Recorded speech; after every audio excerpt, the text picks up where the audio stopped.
Spoilers for Mulholland Drive, Twin Peaks, and Bambi up ahead. Some creative projects are lucky enough to have total creative freedom. Some projects get held back by a studio and get completely ruined.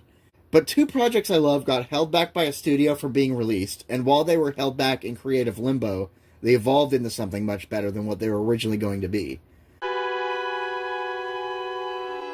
Lumpy Gravy is an album by Frank Zappa. Zappa was signed to MGM Records as a member of his band. This legally meant that he couldn't record for a project that wasn't a Mothers of Invention album. Record, meaning he couldn't play any instrument or sing. But what if he just wrote the music? So Frank put together some orchestral material made for a makeshift orchestra. This orchestra was almost entirely made up of session players, many of them being members of what would later be dubbed the Wrecking Crew. If you've heard a Phil Spector record, one of the more artsy Beach Boys recordings, or the Monkees, then you've heard at least one member of the Wrecking Crew play before. Frank recorded with them and put together an album called Lumpy Gravy, complete with album artwork and liner notes. Suddenly, MGM were upset. They told Frank that this was in violation of his contract. Frank said no, he didn't play any instruments on this album, he just wrote it. Legally, he was in the clear. MGM responded by saying, well, you're in the wrong somehow, and the album's release was put on hold. While it was in creative limbo, Frank was experimenting in the studio and working on his next Mothers album called We're Only In It For The Money. This was a very creative era for Frank. He was recording things just to be distorted through a small machine that would distort tape if you pressed buttons.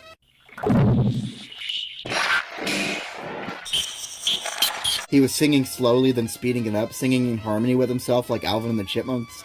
Unbind your mind, there is no time. He was playing things backwards.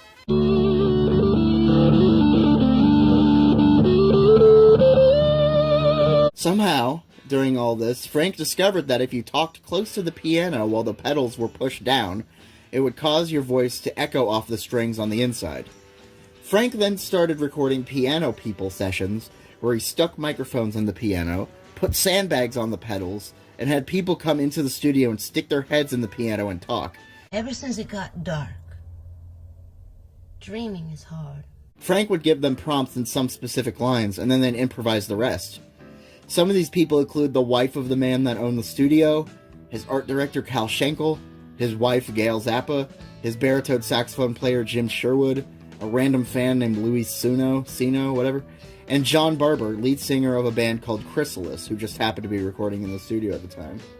So Frank had these reverb piano talking recordings. Around this time, Frank was also going through his archives. There was a recording or two of his friend Ronnie Williams singing. Oh yeah, that's just fine. Come on, boys. Just one more time. There was a live Mothers concert that was recorded.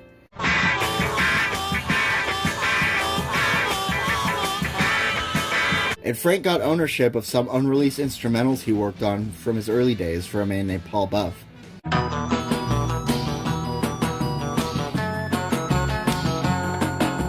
Once Frank got the legal stuff out of the way and got permission to release Lumpy Gravy, it had already turned into something else.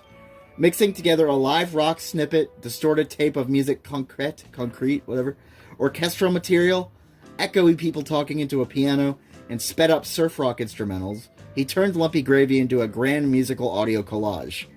What was once just a short record of orchestral recordings turned into a unique and beloved music experience. I still say it's Frank's most experimental album in terms of structure and material. There are only 2 tracks listed, Part 1 and Part 2. These are literally Side 1 and Side 2 of the record. This album is meant to be listened to all the way through. The people talking is as much a part of the whole composition as the orchestral material.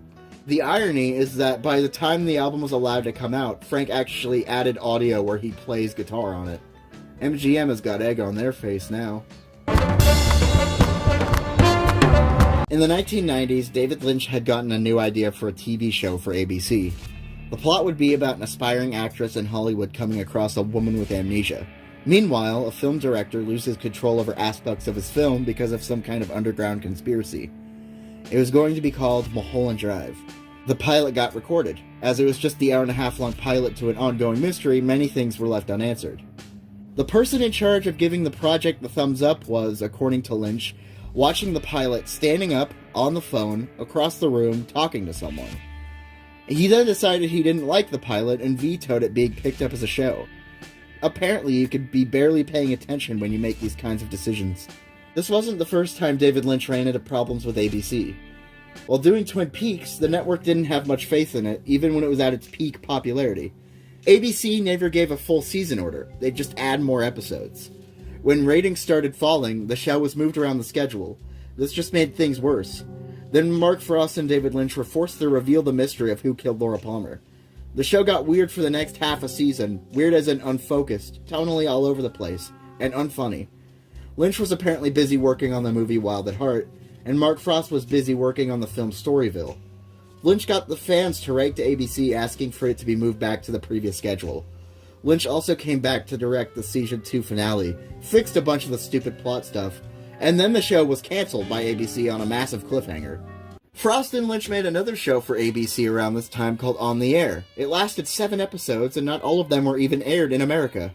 So I'm not sure why David Lynch thought going back to ABC was even a good idea, but he did. And it went so wrong that the show wasn't even picked up. The French film company Studio Canal then offered to buy the pilot from ABC so that Lynch could own it. A year or so went by, a lot of wasted time, until Studio Canal got the rights and successfully transferred the footage to film.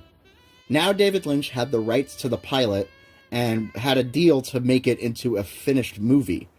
According to Lynch, this was the point where he realized that he had no ideas. He then meditated, because David Lynch tends to do that, and like a string of pearls, ideas came to him and he figured out what to do to give the pilot an ending and make it into a film with an ending. The result was shooting a lesbian sex scene, a bizarre musical sequence with a lip-syncing Rebecca Del Rio, and everything getting turned on its head. The last fifth of the film has the same lead actresses now going under different names. What was once Betty and Rita are now Diane and Camilla. How much of the movie actually happened in the world of the characters? Is everything a hallucination? A dream? A daydreaming fantasy? Warped flashbacks? Alternate dimensions? And with that, one of Lynch's best movies came into form. Arguably his most critically acclaimed movie, and one of my personal favorite movies ever. Even Roger Ebert liked it, and Roger Ebert loved to hate good things. These are 2 stories of creative interference leading ironically into stories of creative freedom. In the movie Bambi, Bambi's mom dies halfway through the film.